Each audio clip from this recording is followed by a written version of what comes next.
Dollar. Dirt and money, no soul. Had to go and get it, ain't no time to kick it. Got a stack of flip for my foes. Dollar. Please tell me you can hear me. Don't turn your back and don't neglect me. Just let me know if you need me. Dollar. Let me watch out for my partners. Keep my money long, get my team strong. Let me run away from my problems. Yo, what's good, original crew, man? We're back. We're back on the channel, man. We got a new Watch Mojo. I don't know when exactly it's going on. So much, y'all. I don't know when this video is going out, so I do apologize. We be pre-recording a lot, and we just make sure we keep constant pool of videos for y'all. But the latest Diddy trial updates. So what, we on week 2? I think week 2. She don't know. She's like, I don't know. You relay information to me. So, like we stated previously before, we're gonna try to kind of stay up to date with doing content pertaining to the Diddy trial. It's the most popular thing that's going on right now when it comes down to these entertainment. Sorry, y'all, if y'all hear some click. It's the hard drive, y'all. But pertaining to these entertainment streets, it's the most popular thing going on right now, and it's a lot of information. Mm-hmm. CB feeling too overwhelmed. She don't like listening to the information like I do. Yeah, like I'll listen to it for a little while, but then after a minute, I'm like, okay. It's a lot, though. Like, too much. It's a lot. I think, how many witnesses have I heard about so far? We then got Cassie, one of the escorts, Dawn, Cassie best friend, from what I've heard so far. And I think the security guard has took the stand. I can't remember his involvement as far as, I don't know if they called him up to witness that, but that's what I know so far. I think they're on recess probably right now. So tomorrow we hear even more. It's a lot of information coming out every day. A lot of big information at that, not just little. A lot of big information. I think Cassie being the first witness due to her pregnancy. So a lot of the juicy information that most people wanted to hear is going to come out first. I don't know. So far, let us know in the comments y'all think he's going to get off. Y'all think he's going to stick. Let us know as far as the information y'all have heard so far. And don't go in with the biased thought process. Try not to. I know it's hard to try not to, but try not to. And just go off the facts of what he's been tried for. Not morally, but by law, you know. Morally, I think we all think he's guilty morally. It's a lot of stuff, but hey, it's a lot of freaky people in the world, man. Hey, make sure you check out the links in the description box down below. You already know where to go. If you want the first part, you gotta do it. Check out down below. Also, if you enjoyed today's visuals, like it with a thumbs up. But let's check it out, man. Let's see what's about. You ready? Yeah, I'm ready. All eyes are on this New York City courthouse as the federal trial for disgraced mogul Sean Diddy Combs begins. Oh, did I tell you about that? He hitting everybody with the hearts. That's how he gestures everybody and greet everybody. He hit it with this. Interesting. Not this. Yes, that's why I said interesting. As the federal trial for disgraced mogul Sean Diddy Combs begins. Welcome to Watch Mojo, and today we're detailing all the shocking revelations and occurrences from the first week of Sean Diddy Combs' ongoing trafficking trial. Warning, certain information contains distressing details. Well, Diane, I can tell you that jurors are seeing some very explicit text messages that are just too graphic to share on air here. Opening statements. With the jury selected, Sean Diddy Combs' federal trial began on May 12, 2025, with opening statements that set the tone for the highly contentious case. The public knew Sean Combs as Puff Daddy, or Diddy, a businessman, larger than life. But prosecutors argued there was a darker side to him. Federal prosecutors began by alleging that Diddy orchestrated a years-long operation involving coercion, substance-fueled sex parties, and various forms of physical and psychological abuse, primarily targeting his former partner Cassie Ventura. Central to the prosecution's case are so-called freak-offs, alleged events involving escorts that Diddy orchestrated and recorded. Sean Combs, according to federal prosecutors in their opening statement, operated as a criminal enterprise with trusted insiders whose goal... So he said, what was it? Cause remember, that's what we were talking about earlier. You can take it back. Like what's the criminal enterprise? 'Cause remember whatever we was stuck on. Like what is considered the criminal enterprise? So typically when you hear about certain criminal enterprise, you hear, especially in racketeering case, you think about like the mob, right? You know what I'm saying? Mob bosses or certain gang cultures, street gang organization, Yeah. and stuff like that. You would think about them having RICOs and stuff like that. Right. So what criminal organization I wonder, are they specifically saying Diddy has? Is it Bad Boy? Is it Sean? Like, what is the criminal enterprise? Mm-hmm. Can an individual be a criminal enterprise? Like the individual themselves? Like I said earlier, I'm a little ignorant to that, so I would have to look more into that, or someone like break it down and explain it. Yeah. Orchestrated and recorded. Sean Combs, according to federal prosecutors in their opening statement, operated as a criminal enterprise. So him himself operated as a criminal enterprise. Mm-hmm. That's how I'm seeing him put it. Is that possible? I mean, I guess I was just trying to see what they deemed it as. So,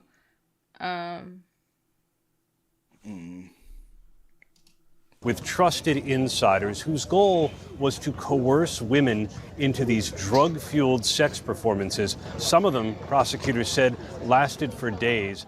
Prosecutors say that their case will primarily focus on Cassie and another woman who will be referred to as Jane. As for the defense, they pushed back. You do know who Jane Doe is. If you Jane, I don't think Jane Doe's gonna take the stand. Jane Doe is still in y'all face today. that we know of. Man, they already referred to Jane Doe in the time period of their Ooh. But we don't. But I mean, I get that the time period, right? Because I thought about it a little bit more. I get that the time period, and we like piecing together who was around during the time period, but we don't know if other people were as well. They're just not on the scene or just not out there. But I was looking at this. It was just like the term Diddy's criminal enterprise refers to the allegations made by the federal prosecutors that Sean Diddy Combs used his vast business empires to engage in pattern of criminal activity, including, the trafficking and drugs and all of that and intimidation. So I don't know if they... Did you hear anything I said? I'm listening to you. I don't know if I see that and I get it, but what you looking for? I was just saying. Oh, okay. What was that one lady that did the Tasha K interview that time? I have no clue.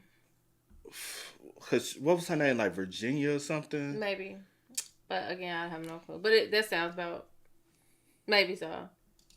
Arguing the relationships were consensual and characterized by adult choices. They painted Cassie and other alleged victims as strong, autonomous women engaged in voluntary relationships. The defense made a point to call the women involved capable and strong, and that they made choices to be in a relationship. Damn. So I heard the description of Diddy's legal team. Mm-hmm. This is one of his lawyers. They did say he a tall motherfucker. It's made a point to call the women and he does have a woman on his legal side as well. But I guess Brian Steele's the main big face, but they're all getting paid a good hefty price. Involved capable and strong, and that they made choices to be in a relationship with Sean Combs. They also suggested the allegations were financially motivated. This is about infidelity, love, and money. Ultimately, the defense contends that while Diddy may have engaged in unconventional, unorthodox, or even troubling behavior, it does not rise to the level of trafficking or racketeering. And though they conceded that Combs could be violent with women, even women that he loved and was in a relationship with, they said he's not charged with being violent. Hotel security guard testifies. On the stand is... So do y'all agree that, because what he's been charged with, and right now I think what they kind of displaying, there could be a fine line between the two, right? Mm-hmm. And what we mean is the DV, the assaults and stuff like that. Yeah. And I understand there could be a thin line because the assaults could be leading to the was it coercion or keeping them held captive mentally, because you can be mentally held captive as well through the abuse that you receive. So, but I'm trying to put it in layman's term though. I can't think right now, cause y'all, it's been so much, and we're just trying to keep up with everything. I wonder with what I just read to you, because the last part was one of the things with the intimidation and stuff like that. Mm-hmm. I wonder if they're because like many people said, like, okay, he's not on trial for the DV, Mm-hmm. but that keeps being brought up to paint what, the prosecutors keep bringing it up, I guess to help paint whatever picture that they need to paint for, their case. But I wonder, like, if the intimidation part falls under that, or the DV part falls under, like, the intimidation. Like, if it's like because I need to know, because I was just kind of confused as to why it kept being brought up. But Mm-hmm. he's not on trial for that. I feel like that should be a whole separate, But again, that's not my forte, so I don't know. Which is true, and I do feel like a lot of, because Diddy does have multiple lawsuits as well right now, Mm-hmm. and I'm very big on speak up when you see things being done, or stay quiet. Well, not necessarily or stay quiet, but when it comes down to the financial side, you know what I'm saying? Because now everybody wants to file like lawsuits. But that's where the intimidation part comes, and that's the thing where you can like, oh, okay, we either pay you off, you sign an NDA, or we put hands on you, or we say, or black, like. But no, I'm saying like certain individuals now, because they want to reap a benefit from something Mm-hmm. that really low key doesn't regard them. Y'all, because I look at everybody sideways and I'm like, what, so you just trying to benefit monetarily off of somebody else's pain. Technically, you didn't get abused. You was there watching it. And so I look at you sideways because you could have spoke up and said something all this time. And so now that Cassie got paid off, now everybody else like, oh shoot, I see let me get a check. Let me throw my little. So I look at you sideways, and now you got lawsuits and stuff against them. Yeah, and that's the moral side of it. Mm-hmm. And the moral side of it, I look at you weird. Yeah, I look at a lot of people, even the bodyguards that's coming out and saying stuff for the bodyguard who y'all were the muscle. Yeah, and y'all allow certain things to happen on y'all watch as well. Y'all are the muscle. Y'all could have beat his ass because he got y'all. You know what I'm saying? Yeah. I don't know. But I feel like a lot of times in those situations, not me, but just a lot of people just looking at people when money involved. They chose the money. They chose the money. People will turn a blind eye for $1, and it's sad. This is Los Angeles police officer Israel Flores. Los Angeles police officer Israel Flores, who was working as a security guard at the Intercontinental Hotel in 2016, testified about a disturbing incident involving Sean Diddy Combs and Cassie Ventura. He set the tone by immediately as the first witness taking jurors back to 2016. Flores said he was called to assist a woman in distress and found Ventura hiding in a corner with her hood up, face covered, and visibly shaken. According to Flores' testimony, Combs explained the two had been arguing and that Cassie tried to leave to retrieve her phone, but he told her no.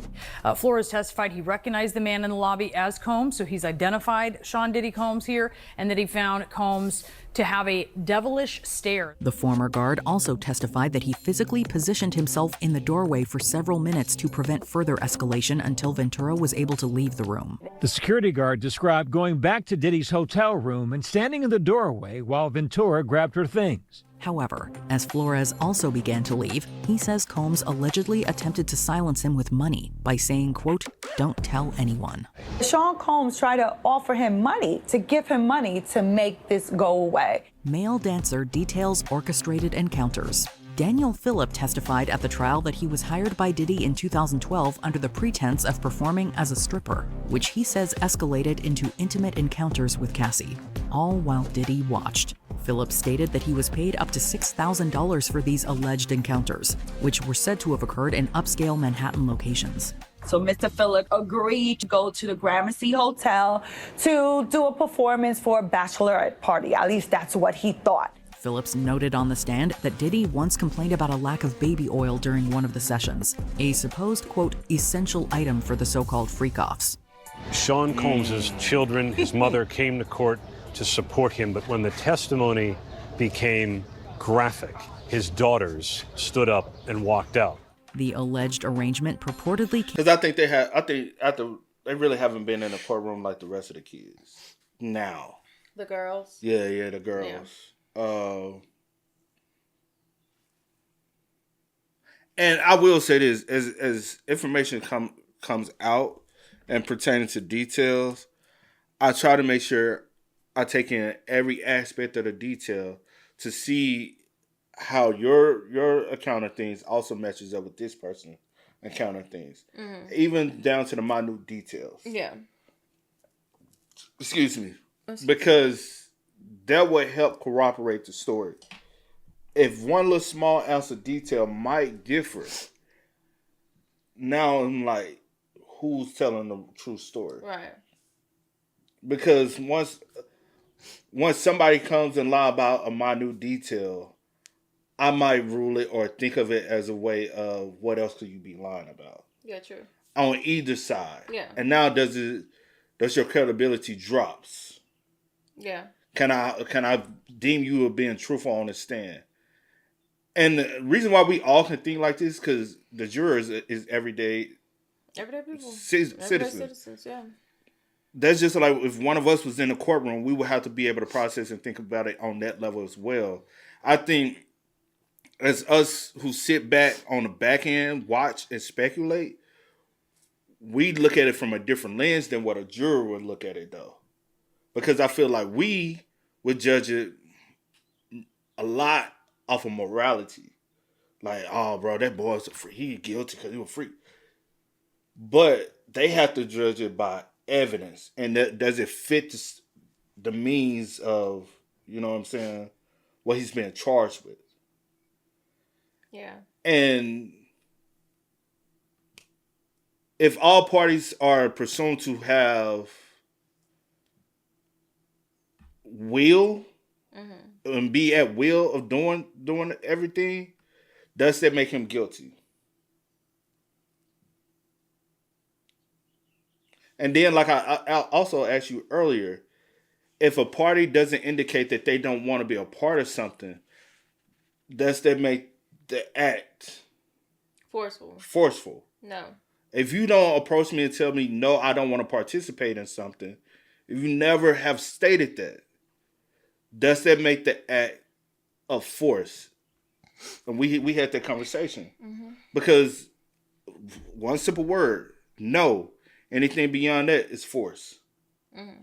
Even if you're in a relationship, if you're married, you want to do something with your partner, and your partner says, no, I'm not up for it tonight, or no, I don't want to do that, and you still try to encourage the act, it's forceful nature, whether you're in a relationship, married, or what. If one party is not consenting, it's not consenting. But if all parties in this case are consenting, even the escorts, if everybody here is an adult, if all adults are consensual of that act, is it, like, I need on the legal ground, is it still considered trafficking? Then. Because that's the state line thing and the money being exchanged. That's kind of a blurred gray line for me. Because when you... I'm trying to understand what you're trying to say with that part. Are you trying to say, because when you think of, like, trafficking... My throat is so dry. When you think of, like, trafficking, you think of someone being... It's still a forceful nature. Mm-hmm. But... You think of someone being, like... forced or taken into doing something that they did not agree to or want to or whatever the case may be.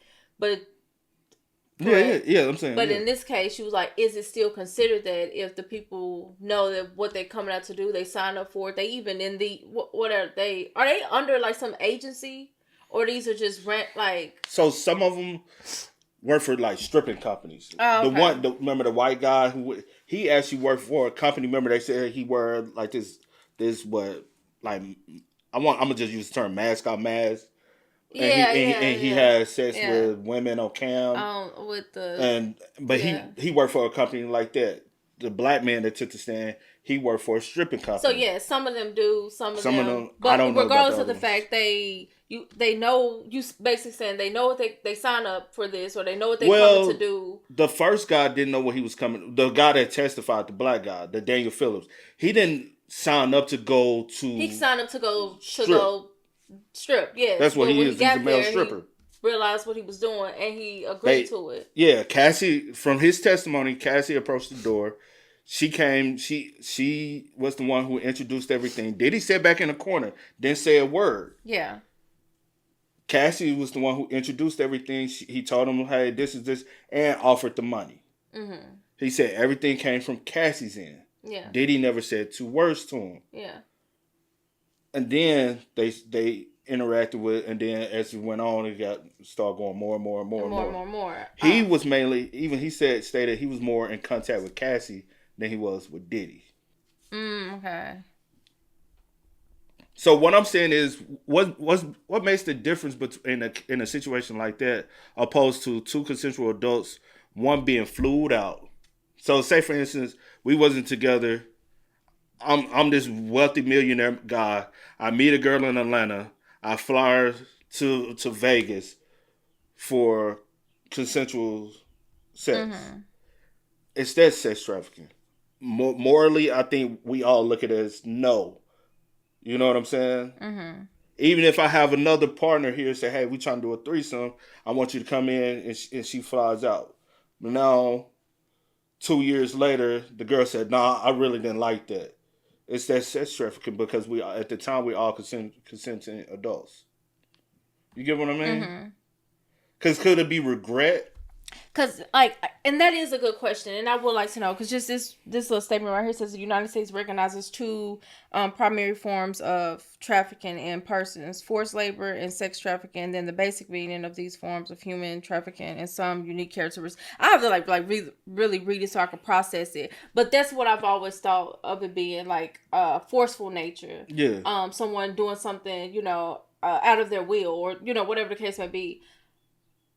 Because but I guess it's still considered. That's why I was all because also I thought it was also considered because you go on different states, or you find people across doing these things, and you giving them exchange of money, exchange of currency. Yeah. So that's why I always thought that it was still considered trafficking. But I could be incorrect because, again, I'm not knowledgeable on that. And then also, with that being said, sometimes Cassie will contact these men. Mm-hmm. Cassie will also, from text message, contact Diddy and say she wants to have a FO. And Diddy says, okay, you handle everything and we'll do it this weekend. So my thing is, if Cassie is also reaching out to Diddy that she wants to do it, is it still, if she's the one who brings it up? There has been times where she's the one who implemented, and there are times where he's implementing. Okay. And that was brought on by the escorts that came in and testified. So I'm like, there's a lot of great lines that I'm not 100% understanding. I'm not a lawyer. I didn't go to law school. I took a couple copyright law classes. But beyond that, I don't know. Or entertainment law classes pertaining to copyright stuff. But I'm not 100% educated when it comes down to criminal law. Yeah. So came to an end after Philip. Sorry, I know we're talking a lot, but this is a real type of conversation to we all just interested and being nosy, but we also want to do it and understand the legalities of everything. Stood up and walked out. The alleged arrangement purportedly came to an end after Philip claimed to have witnessed Combs becoming violent with Ventura. Meanwhile, Combs' attorney implied that Philip had developed feelings for Cassie and attempted to distance her from Combs in hopes of pursuing a romantic relationship. While he denied this motive, he did admit to being attracted to her and said, quote, "If she ever gave me the chance to date her, I absolutely would have." Cassie tells her story. But he also testified and said he became jealous. Right? From what we heard, he also said she was the most beautiful woman he's ever had been with. And he would have conversation, ask her why won't she leave him. And at times he would be presumed jealous. For the first time in 6 years, Cassie coming face to face with Diddy, telling the jury in graphic detail about what they say is the darker side of the rap mogul over the span of their 10-year relationship. Cassie Ventura's multi-day testimony provided several shocking, detailed accounts of alleged abuse and manipulation at the hands of Sean Diddy Combs. Today, they didn't have to use their imagination, though. It got real in that courtroom today when the jurors, not the public, not the press, when the jurors saw still screenshots from these freak-offs. Cassie described being coerced into illicit substance-fueled sex parties known as freak-offs, where she was forced to engage in indecent acts. And she said she was passed around and objectified by men, and with other men she didn't want to be having sex with on Sean Combs' whim. She said Combs initially handled hirings for the freak-offs, but the responsibility later fell to her. She described it as a, quote, job, claiming she had little time for anything else. The freak-offs took up so much of her time that it stifled her music career. Cassie also alleged that she... So, because today we found out the FO started, she said, around a year after they first started seeing each other. They started seeing each other when she was 21. And we tried to do the calculation. That probably was around 07. We might be off a little bit, but just say around 2007, right? That's when he first initially kissed her on her birthday, on her 21st birthday. A year later is kind of around the time the FO started. And we kind of got some detail behind that and ramped it up. Yeah, I do know her as her career. And I'm just trying to follow everything like by detail. Her music career stopped. But her career in every aspect didn't stop because she still continued to pursue career, right? As far as movies, but not music. She went into film. So she was in The Perfect Match in 2016, which sometimes it takes longer, sometimes it don't, to take film movies. So this released in March of 2016. So in March of 2016, the movie released, so they had to film it in 2015. She was in Honey 3. She was the lead actor in Honey. And it came out in September. So,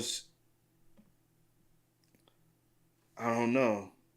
But I wonder what other things she possibly took part of.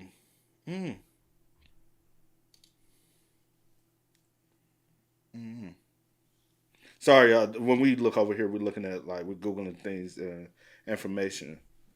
But, I don't know, man. Took up so much of her time that it stifled her music career. Cassie also alleged that she suffered from the forced encounters, including chronic infections. Saying here after the freak off, the room was pretty bad off. The candle wax, the all over the place. And then she described it as having a pungent smell. She further testified that Combs would film the X-rated entanglements and use the recordings to blackmail her. Those videos specifically of the freak-offs. She testified that Diddy threatened to release them when he got angry. The prosecution had Cassie recount the alleged history of physical abuse she said she endured at the hands of Combs. And I will say, I heard this, I don't know if it's 100% facts, but I did hear that the visual video evidence of the freak offs that the FBI and everybody was able to obtain came from Cassie and not Diddy. I don't know how 100% accurate that is, but she said Diddy had the tapes, so I wonder how did she end up getting the tapes to be able to turn them over to the FBI if that's true. 5-6 years later, if that's true. Or did they obtain that evidence from the raid? The raid, yeah. But the information I heard, these tapes did come from Cassie. Cassie turned those tapes in. Mm. Cassie recount the alleged history of physical abuse she said she endured at the hands of Combs, including an indecent assault in 2018 after they split. I just remember crying and saying no, but it was very fast.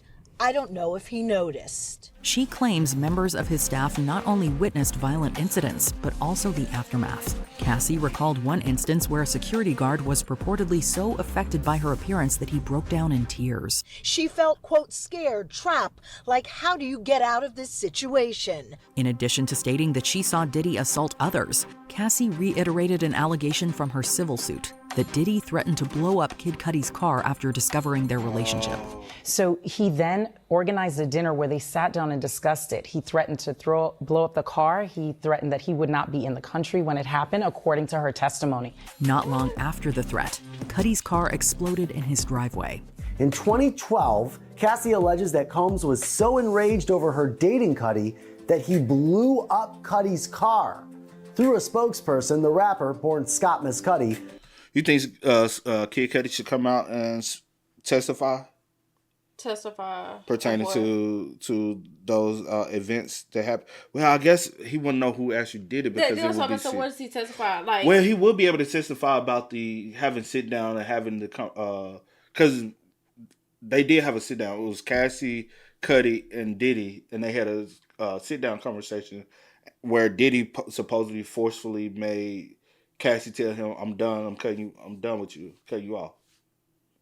You don't hear all the details. I hear. Was this detail brought up in the case? Yes. Oh, okay. So I'm saying, should Cudi have became kind of a credible witness to the relationship? I mean, I guess you can in that time period. I mean, the only thing that you will be credible to is that sit down. What else information would you be credible to? If he got any threats or anything. That's what I'm saying. Anything pertaining to you. I guess because it all would be hearsay because it's not coming directly from Diddy. Right. So that's the only thing I'm like, yeah. But not to their actual relationship and what took place. But yeah. Blew up Cudi's car. Through a spokesperson, the rapper, born Scott Mescudi, told the New York Times, quote, "This is all true." Cassie also disclosed that she received a $20 million settlement from Diddy just 24 hours after filing her November 2023 civil lawsuit against him. When Ventura finished her direct testimony, he turned to his family members assembled in the spectators gallery and mouthed to them, "I'm okay." Before we continue, be sure to subscribe to our channel and ring the bell to get notified about...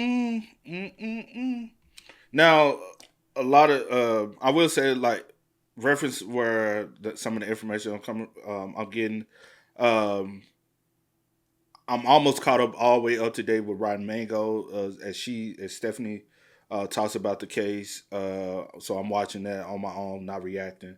Other outlets, news outlets, report outlets, I'm kind of gathering all information and seeing if everything correlates. Because I do know some people will report from a different lens of scope than others will. So I also pay attention to that aspect of it. And so I try to pick, like, okay, you saying this, you saying this, you saying, especially people that are in the courtroom. Yeah. Like people who are just observing from outside, I try not to listen to them because it's from an outside approach.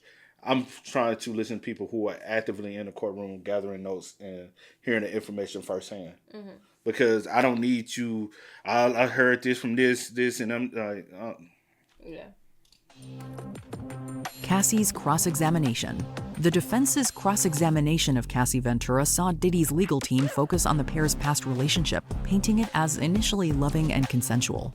The defense began establishing the love that Combs and Cassie had at the beginning of their relationship, how things really started, then escalated. Cassie would go on to describe their romance as, quote, intense, quote, fast-paced, and at first, quote, sweet, emphasizing Diddy's charm and the attention he gave her. The defense introduced texts and emails between the two, filled with affection and jealousy. So this is them just trying to take the guilt off of Combs and putting it on Ventura instead, and her insecurities about the relationship. There were also messages brought forth that allegedly showed Cassie's enthusiasm for freak-offs. And the defense showed another message from 2009 where she told Diddy, quote, "I'm always ready to freak off." Cassie stated that she agreed to them to please Diddy, but added, quote, "There's a lot more to that." She testified these encounters became less about love and more about control. Jurors are human beings, and when they see this, they're going to cast some doubts, have some doubts in their minds over whether this was consensual. The defense, however, argued that she willingly partook of her own accord, with Cassie even admitting to participating in a freak-off while she was dating Kid Cudi.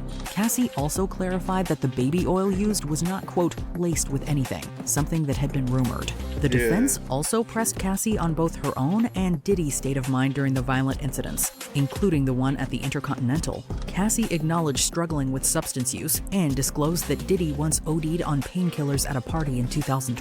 But what we seem to be seeing the defense trying to establish here from both sides is state of mind, and that they were both on a lot of drugs during this period. She revealed that she checked into a treatment facility in 2013 to address her mental health and PTSD, but firmly denied that it was for, quote, love or sex addiction. Meanwhile, prosecutors alleged that the defense is deliberately dragging out the cross-examination of Cassie, who is nearly 9 months pregnant, in hopes she'll go into labor, thus forcing a mistrial. In a letter to the judge overnight, prosecutors said that defense lawyers are purposely trying to prolong their cross-examination of Ventura into next week in hopes of risking a mistrial. Are you following Sean Diddy Combs' federal trial? Share your take on the case in the comments below. Yesterday, and I think when the prosecution gets to redirect, we're going to see them try to link the violence that happened later in the relationship to her participation and make the argument still that she was being coerced. And no, you good. And I kind of like peeped that as well. That's kind of like the direction that it was going. As far as like making the correlation of later what happened opposed to what was happening in the beginning, and saying this is the reason why, or she was forced to do this, or if she didn't do it, then she will, get abused, or whatever the case may be. I wonder who Jane Doe is, because I had speculation of who Jane Doe is, and I actually might be wrong, because Diddy has been linked to several women since Cassie. And I thought one was around the time period, but Google says no, but that's what I was saying. I was like, we know people that's been, and we know other ones, but you kind of don't think about the other ones, but those are the ones that was actually. Because this is who I was talking about. Yeah, her. I remember. Is that the one he got the kid with right now? I think so. What's the one that did the Tasha K interview at one point? I think they have a child together. I think. If I'm not mistaken. Because she did stay even with back then that Diddy was making her have abortions. Yeah. Hold on.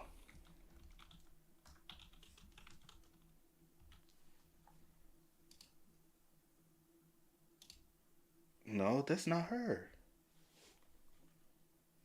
Is that her?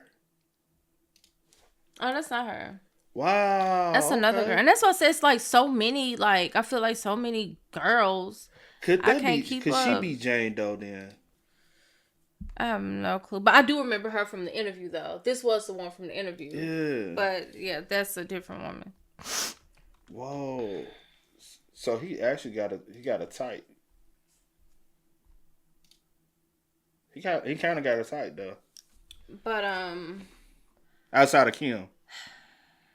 But in this case, and I haven't really been tuned in as like much. Like I feel like you make me listen to certain things. Yeah. Or you'll like, huh? I say yeah. Or like you'll bring certain things. You're like, listen to this, and I'll be like, okay, here we go. You know, because I just don't be want to like. But it is a lot of information, and I guess if you are going to like be speaking on it or talking about it, I guess you do want to be kind of in tune as to like what's going on or like what the people are saying, like the witnesses and stuff like that. Because I feel like with this case, you can't pick and choose when to tune in. Mm-hmm. You have to tune into everything. Because if you just pick and choose, like I'm gonna tune in here and I'm gonna tune in here, yeah, you will be swayed in one way, and you'll be swayed to believe one thing. But if you pay attention to every report on each testimony, yeah, it makes you like, hey, how's this person going to be a credible witness? Is this person truly a credible witness? Can this person truly attest to certain things? Can this, like, you got to pay attention to the information. I me personally believe, I do feel like the escort did fall in love with Cassie. Mm-hmm. And sometimes that makes you not a credible witness because could you be operating off emotion and jealousy? You know what I'm saying? Emotion and jealousy does alter someone's personal opinions of one. Mm-hmm.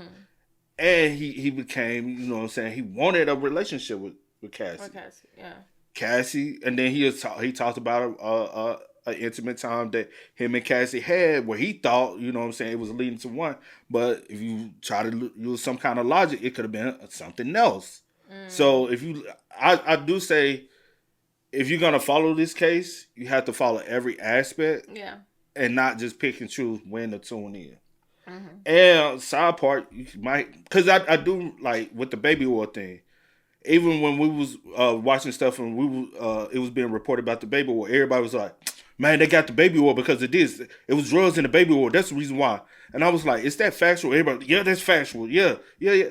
But it actually wasn't factual. Mm-hmm. Everybody's going off of third, fourth party information. Nobody's going to test off of facts. Mm-hmm. And I always try to look for the facts. I got you. And that's the reason why I tap in and tune into everything, because I'm looking for the facts. What's really been stated, what's really been said. Because if what's factual, you will report on the same way that this person will report on, because y'all can't misconstrue the facts. Now, your personal opinions will alter certain things, but the facts are the facts, you know? So, I try to tune into all aspects of it. Diddy is a weird guy, for sure. Domestic abuse, for sure. Anger problems, for sure. Drug problems, for sure. Mm-hmm. Forceful act. That part, I can't necessarily 100% agree with right now. Mm-hmm. I think it's too early to say it was 100% forceful acts. Though now, I do want to see other parties involved, because they say when Diddy was arrested, I don't know if y'all remember when he first got arrested in New York, when he was saying he was spending time with his kids, and they was caught at the park. They said as he was approaching the hotel, he was actually headed up to get ready to indulge in a freak off. They went to his hotel room. They was able to gather some evidence. Was this brought up in court? Mm-hmm. Okay. Mm-hmm. Yeah. I'm just saying it's factual stuff. Yeah. He was on his way to a freak off.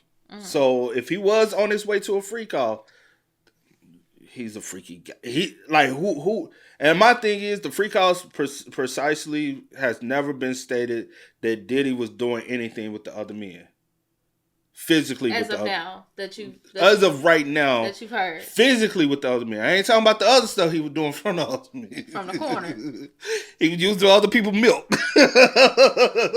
And I'm like, how you getting the milk, my boy? When they, you know what I'm saying? That's a whole other story, whole other topic with the icing on the cake. Get it? Okay, please. That's why I haven't been it's just too much. He was using the icing on the cake, but that story, he asked the man, you sure you got off? You sure, Playboy? Oh, that story. Yeah, because he was looking for it. Where is that? By the way. I need the icing. That is crazy and nasty. That's nasty, if anything. But yeah, I'm just the type of person. I'm the type of person that needs all the facts, because this is I just, and that's the thing. You want someone to just be, you know, from every little aspect to just be 100% truthful, right? But being 100% truthful, you also implicate yourself as being or having, you know, more part in something or whatever the case may be. So, it's kind of hard, even with, you know, listening to all the witnesses and stuff, you know, testimonies and like is everything you're saying 100% truthful, or are you taking yourself out of the situation, or are you adding some of those things like from jealousy or from emotion? Like I just like, it's kind of hard sometimes. And if I could also input real quick, Cassie did testify that she never told, technically, in my own words, you can go back and listen to it for documents. I forgot where I heard it from, but it is attested that she never told Diddy no to the freak offs. She never indicated by saying no, I don't want to partake. She said she always went along with it because she was afraid to tell him no, because she didn't know how to, whether it was going to lead up to abuse or she was going to be cut off. Oh, okay. So with her saying it like that, technically in her own words, she never told him no. And sometimes she, in her own words, she would indicate having a freak off. But I do during wonder, conversations that they were having and not him. I do wonder, like, because again, a lot of things are such a thin line, right? Yeah. So I do wonder if it will still be considered, like, say for instance, you're in fear of something or someone, right? Yeah. And you feel like you have to do something because you're scared of what the person may do or whatever the case may be. I wonder, is that still considered in the, you know... True. But also forceful. Also, the freak off started before the abuse had started too. Okay. Because she also talked about how he approached her, and I paid attention to the timeline of the first abuse and the timeline of her saying when the freak offs first started. From my picture and everything, which I could be incorrect, I'm never saying I'm right, but to my understanding, the freak off started before any physical abuse was started. And the freak off started very quick into their relationship. He brought it to her. She was open and said, hey, cool, anything to make you happy if that's something you want to do. And the freak offs happened within a year of them actually being together. Started around a year of them being together and being known to be with each other. Now, this whole time, he was still supposed to be with Kim Porter, too. I don't know about nothing about. Morally, that's fucked up. But legally, y'all doing y'all. I guess I will try my best I said I would try my best to tune in, you know, as much as possible. I just don't be wanting to, like, tank my mind with all. Like, I ain't getting tainted. I didn't say you. I said I don't want to tank my mind with all this crazy, freaky, weird encounters. Like, I don't know. But I will say, if we're going to again be like reacting to all this stuff, I do want to like be in tune with what's going on and hear from myself and not from you relaying information to me or like just having me chime in here and there. Because I do want the facts, because I don't want to be biased, because this is coming from someone that doesn't really care for. I've stated this before. I really don't care for Diddy like that. Never have. Even before all this stuff came out. I've stated that many times before. It's just always been something about him that kind of rubbed me the wrong way. She'd be like, it's his eyes. It's something. And I've said this for years. You can, even like back in high school, I used to tell my mom, I was like, something about this man. It just rubbed me. It's just something about him. Never could put my finger on it. But yeah, I don't want to be biased, and I don't think I have been, like in the conversations that we've been having. Yeah, I don't think I personally have been, because I do know how to take my personal out of it and listen to the information and the facts. And I say facts because we don't know, just because, you know, it's still secondhand. It's still secondhand. So listen to the information that's being, you know, provided and kind of, you know, make my decision on that or whatever the case may be. But yeah, I guess I'll tune in so that I can kind of like, you know, be up to date with what's going on, be in the know, know what's going on. So yeah, but yeah, I'll try my best. We'll see the end results. I'll try my best. Yeah, we'll see though. Like I said, right now, like I'm in the middle. I don't like right now. I feel like if the jury was to go back, I feel like it would be a hung jury. I feel like some people would see that he's possibly innocent, and some people will feel like he's guilty. That's from my viewpoint of it right now. I don't think, just from the evidence so far, that anyone. And right now we're recording on what's today, Tuesday, the 20th.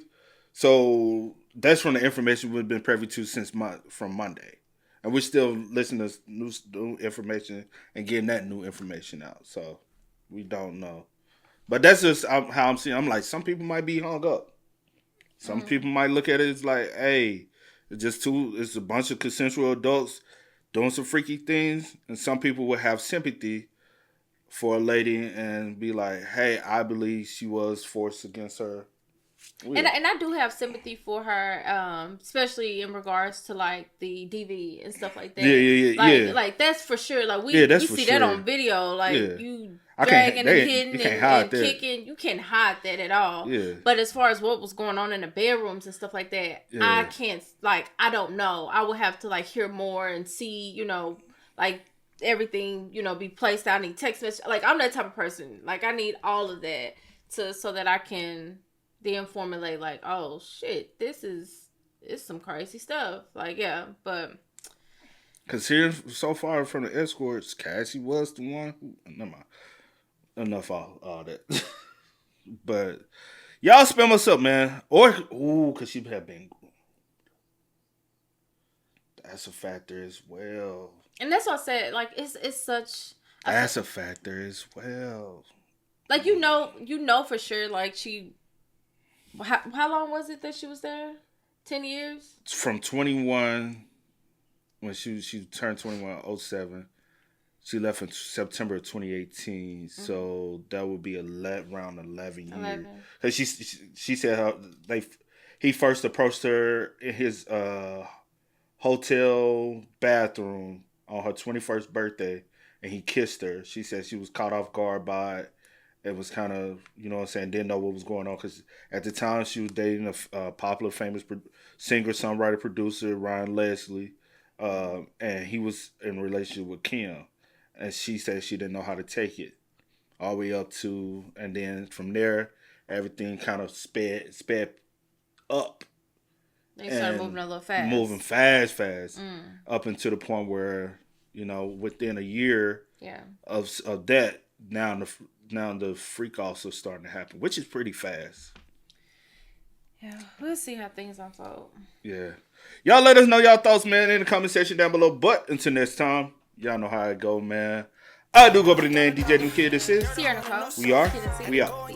Time to kick it, got a stack of flip for my folks. Dollar. Please tell me you can hear me. Don't turn your back and don't neglect me. Just let me know if you need me. Dollar.